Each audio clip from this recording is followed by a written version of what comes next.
আমার ভাইদেরকে একটু দেখতে দেন। আমি আগেই দুঃখ প্রকাশ করছি যে আমার একটু খুলনায় একটা প্রোগ্রাম আছে, আমার ওখানে চলে যেতে হচ্ছে। তো জোটের গণজোয়ার আলহামদুলিল্লাহ উঠে গেছে, বলে আলহামদুলিল্লাহ। আমাদের দাঁড়িপাল্লার গণজোয়ারও উঠে গেছে, অন্যান্য যে মার্কা আছে আমাদের শাপলাকলি, রিক্সা মার্কা, সব গণজোয়ার উঠে গেছে। এখন গণজোয়ার দেখে মানুষের হাত পা কাঁপতেছে, কাঁপতেছে না? এখন ভুলভাল বলা শুরু করছে। লন্ডন থেকে নতুন মুফতি আসছে, সে মুফতি এখন ফতোয়া দেওয়া শুরু করছে। ভাবছিলাম যে লন্ডন থেকে মনে হয় স্মার্ট দেশ নেতা আসবে, আমি ভয় পাচ্ছিলাম যে মনে হয় এরপর দেশের কিছু হবে, কিন্তু কি হয়েছে? উল্টা নিচের দিকে নামছে, নিজের বক্তব্যে নিজেই ধ্বংস হচ্ছে, ইসলামের ইতিহাস বদলায় দিচ্ছে, দিচ্ছে না? এত মুফতিগিরি করার তো দরকার নাই, যার যে কাজ সে সেটা করলেই তো হইতো।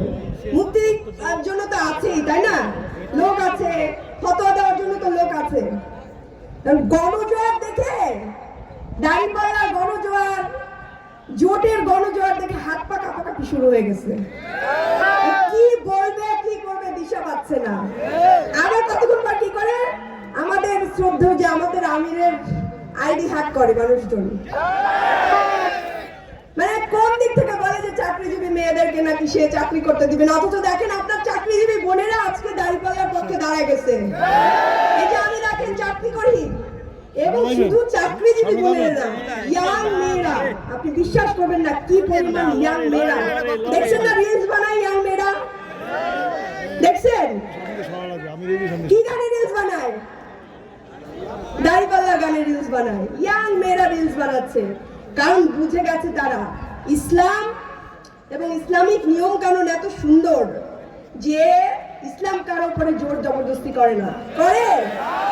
আমরা যদি কোনো বোন ওড়না ছাড়া হেঁটে যায় মাথায় কাপড় দিয়ে, আমরা কোনোদিন তার উপরে জোর জবরদস্তি করি? করি না। কারণ ইসলাম যে যাকে যেরকম থাকতে চায় তাকে সেরকম থাকার অধিকার দেয়, যতক্ষণ পর্যন্ত সে রাষ্ট্রের কোনো ক্ষতি না করে, তাই না?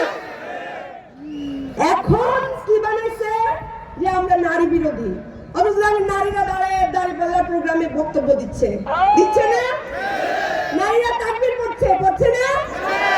তাকবীর পড়লে বলে জামাত শিবির। এখন আবার নতুন কি বলে? গুপ্ত। কে গুপ্ত?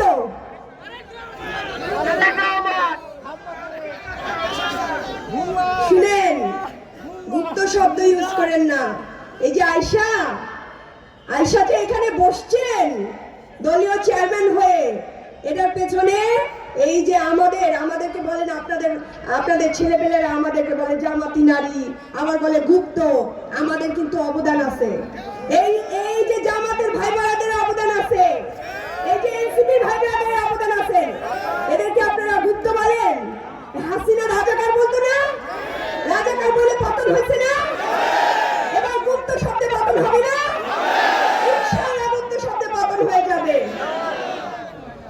তারা ক্ষমতায় যাইতে চায়, বিএনপি ক্ষমতায় যাইতে চায়। 5ই আগস্টের পর খুন করতে কয়টা? 200 উপরে,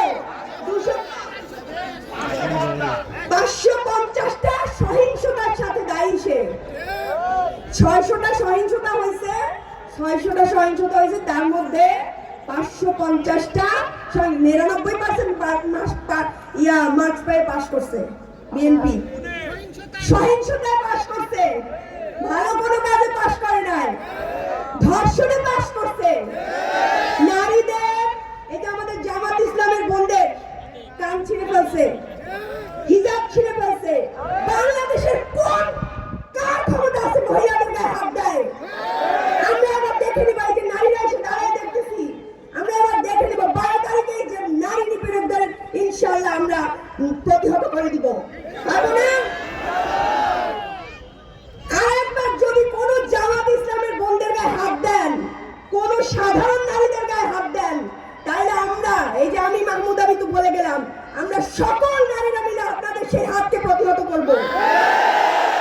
আর আমাদের ভাইরা তো আছেই। আমি একটা কথা বলছি যে জামাত ইসলামের ভাইদের সাথে আমি কয়েকদিন ধরে হাঁটাচলা করি, মনে হয় যে আপন ভাইয়ের সাথে হাততলা করি। এত ভালো তারা আমাদেরকে প্রোটেকশন দিয়ে সামনে এই যে কিভাবে হাঁটবো, সামনে কোনো ছেলেরাও ঢাকাঢাকি করে না কোনো সময়। অন্য কোনো দলে এত শৃঙ্খলা সম্ভব? জামাতের আমির বলছেন সে নারীদেরকে মাথায় তুলে রাখবেন, মানে কি তাজ বানায় রাখবেন। এটা ইসলামের আদর্শ। নারীদের ন্যায্যতা দেওয়া ইসলামের আদর্শ। নারীদেরকে সর্বোচ্চ সম্মানের জায়গায় রাখে ইসলামের আদর্শ। আর তারা কি করে? নারীদেরকে হাত তোলে। শুধুমাত্র আমাদের অপরাধ কি? আজকে আমার আজেবাজে ছবি বানায়, আজকে আমার আজেবাজে ছবি বানায়। এই আসনের আমাদের রাজাপুর কাঠালিয়ার আসনেরই ছেলে পান আমাদের বলে যে আমাদের দেখা নিবে, ঘর বাড়ি জ্বালায় নিবে। কে আমরা কি, আমার ভাইরা কি মরে গেছে? কি মনে করছেন? খালি আইসা দেখেন আর একটা মেয়ের গায়ে হাত তুলে দেখেন। আমাদের শত শত ভাইরা আছে, সে হাতকে কেমনি প্রতিহত করতে হয় দেখাই দিব আমরা ইনশাআল্লাহ। আপনাদের লজ্জা করে না? লজ্জা করে? 234টা 35টা খুন করে ফেলছেন। এখন বলতে পারেন যে আপা মানে সংখ্যা ভুল বলছেন, 234টা না, মনে হয় 190টা। বলতে পারে না? 200 লাশ এখানে জমা করেন না, সারা পৃথিবীতে কান্নার রোল পড়ে যাবে। খুন শুনতে শুনতে আমাদের এখন স্বাভাবিক লাগে। 200 খুন রে ভাই, 5 আগস্টের পর থেকে 200 খুন করে ফেলছে। খুন মানুষের মাইরে ফেলেছে। এই আমাদের জামাতের সেক্রেটারি ভাই খুন করে ফেলছে, খুন করে ফেলছে। কিচ্ছু না তাদের কাছে। তারা যাবে ক্ষমতায়, এই দলের খুনির দল যাবে ক্ষমতায়। এটা হইতে পারে না। আর আরেকটা কথা বলি, ভোট কাটার স্বপ্ন দেখেন না, ভোট কাটার স্বপ্ন দেখেন না, হাসিনার মতো ক্ষমতায় আসার স্বপ্ন দেখেন না। আমরা কিন্তু পয়সা নাই। ঘরে ঘরে মা বোনদের এবার ভোট কেন্দ্রে পাঠাই দিবেন। শুধু ভোট দিয়ে আসবে না, তারা কি করবে? ভোট কেন্দ্র পাহারা দিবে। পারবে না? একদিন লাগলে আমরা না খাই থাকবো, আগের দিন রান্না করে রাখতে বলবেন। বোনদেরকে ভোট কেন্দ্র পাহারা দিতে দিবেন। আর আমি সাথে একটা অস্ত্র নিয়ে যাইতে বলছি, সেটা হচ্ছে খুন্তি। এটা কি?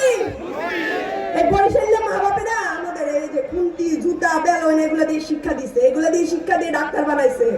এখন এগুলা দিয়ে দুষ্ট সন্ত্রাসীদের শিক্ষা দিতে হবে, পারবে না?